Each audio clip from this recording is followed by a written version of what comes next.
This is how I'm real lumber. Made this out of a couple 2x4s. It's similar to what you would buy online, made out of metal. And a stihl 046 24-inch bar milling chain. And we'll get that started up and make a cut for you.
Okay, you can see we've got our top piece off, our top slab. What I'm going to do is use it to start stacking the others on.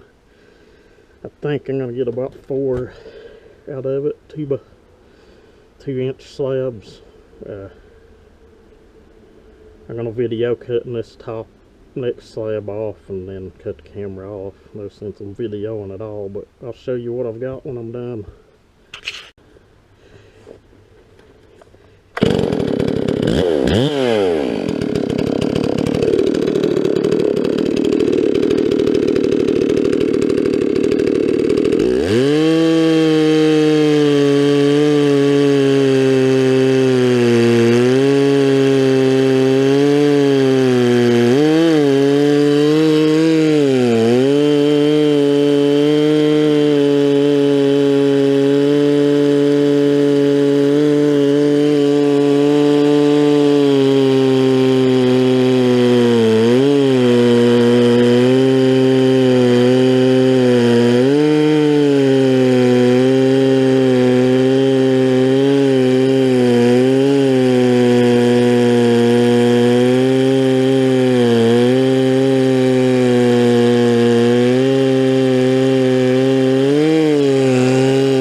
what we ended up with was 4 real nice slabs, and then you always use the outer slabs for something. These are a little over 9 feet.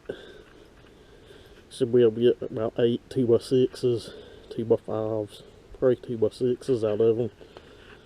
And there's a pile I'd done on a 6-foot log yesterday. And you got a big pile of sawdust for dog bedding. Okay, we're back here in the shop. I got that log milled. You seen some pretty good slabs to work with. I plan on building a little small shed off the back of this. May have to go get one more log, I don't know. But I don't know if I'd showed this mill in another video or the saw. This is the Granberg. I don't know the model number. It's 24 inch. I think it cost about 250 bucks shipped, but if you're gonna buy one of these, this is the way to go. Do not buy the Chinese ones. There's one hanging right there. It is garbage. If you have any little bit of strength at all, these shafts that the mill slides up and down on will crumble. That was with the little small wrench they gave with it. I was tightening it up, adjusting, and it just crumbled in the center. But seller wouldn't give me any refund or offer to fix it or anything either. So, and that was the timber tough mill. But this thing, everything on it's either billet steel or billet aluminum. As you can see, it's really nice. Installation or assembly's simple. But on this saw too, I buy these bars because they're cheap and they work. It's Archer 24 inch Pro. That's their replaceable tip. I doubt I'll ever have to replace it, but old saws still 046 Magnum 76 cc's. Saw's old as hell, but it still gets it. It's saw's low hour, but it's old, and I plan on maybe this summer, fall, when I'm not using it as much, or may tear it down, freshen it up. I don't know. Anyway, I just thought I'd add that in. If you're going to buy one of these mills, this is the way to go. Thank you for watching.